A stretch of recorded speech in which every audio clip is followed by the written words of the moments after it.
इस वीडियो में हम बात करेंगे इतिहास और बदलती दुनिया। यानी कि हमने अभी तक क्लास 6, क्लास 7, क्लास 8 का एनसीईआरटी का हिस्ट्री पढ़ा है।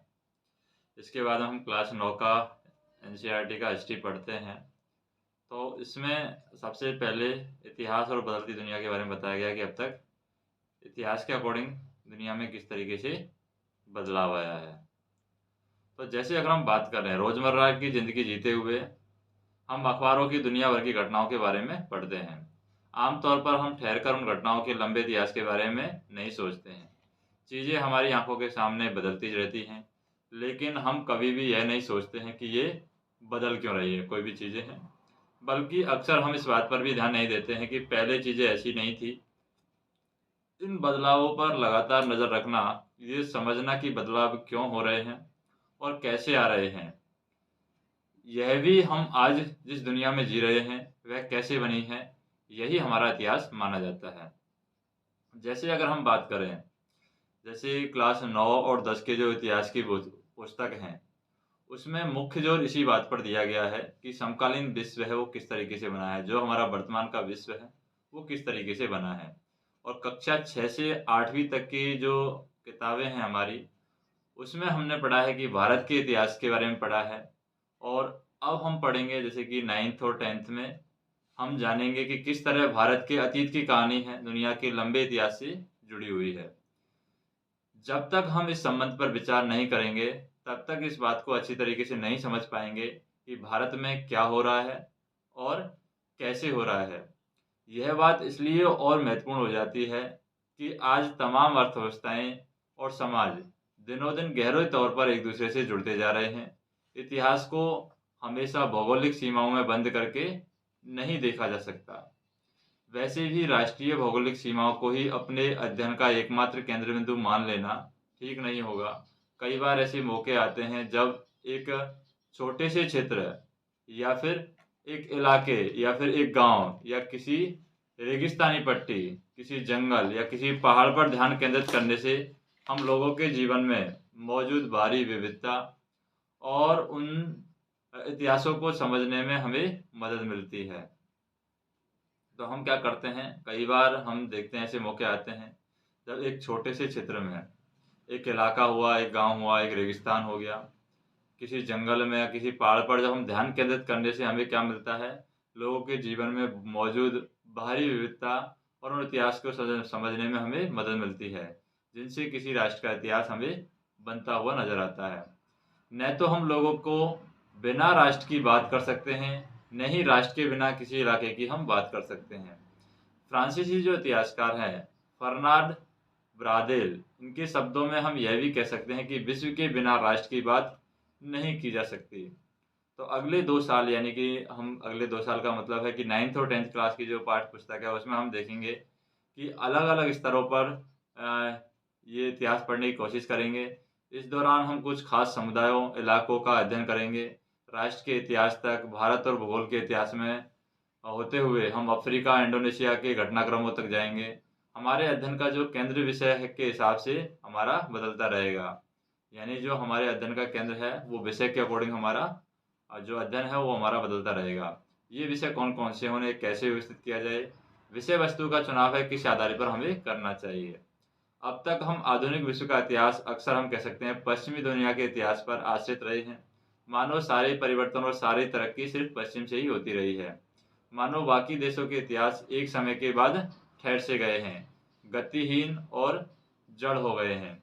इस इतिहास में पश्चिम के लोग उद्यमशील, रचनात्मक, वैज्ञानिक, मेधायुक्त, मेहनती, कुशल और बदलाव के लिए यहाँ पर तत्पर दिखाई पड़ते हैं। दूसरी तरफ हम बात करें पूर्वी समाज या अफ्रीका, दक्षिण अमेरिका के लोगों को परंपरानिष्ठ, आलसी, अंधविश्वासी और बदलावों से कन्नी काटने वाला यहाँ पर दिखाया गया है। तो इतिहासकार हैं, इतिहासकार बहुत सालों से इन जो स्थापनाओं पर सवाल खड़ा करते हैं। अब हम अच्छी तरह जान चुके हैं कि हर एक समाज में परिवर्तन का अपना इतिहास होता है, इसलिए आधुनिक विश्व की रचना को समझने के लिए हमें इस बात पर ध्यान देना होगा कि विभिन्न समाजों ने इन बदलावों को किस तरीके से अनुभव किया है, उन्हें कैसे शक्ल दी है। हमें देखना पड़ेगा कि अलग-अलग देशों के इतिहास किस प्रकार एक दूसरे से जुड़े हुए हैं। कैसे एक समाज में हुए बदलावों का असर दूसरे समाज पर देखा जा सकता है और कैसे भारत व अन्य उपनिवेशों की घटनाओं ने यूरोप को प्रभावित किया है। आश्चर्य यहाँ पर यह है कि समकालीन विश्व का रूप स्वरूप सिर्फ पश्चिम से तय नहीं हुआ है। समकालीन विश्व का इतिहास सिर्फ उद्योग और व्यापार, विज्ञान और प्रौद्योगिकी, रेलवे और सड़कों का इतिहास नहीं है। इसके साथ-साथ यह वनवासियों, चरवाहों, घुमंतू काश्तकारों, छोटे किसानों का भी इतिहास रहा है। इन सभी सामाजिक समूहों ने आज की दुनिया को आज जैसा बनाने में अपना योगदान दिया है और इसी साल हम विविधता भरी दुनिया के बारे में पढ़ने की कोशिश करेंगे। यानी 9वीं क्लास की जो एनसीईआरटी है हिस्ट्री का, उसमें हम पढ़ने की कोशिश करेंगे कि दुनिया में किस तरीके की विविधताएँ पाई जाती हैं।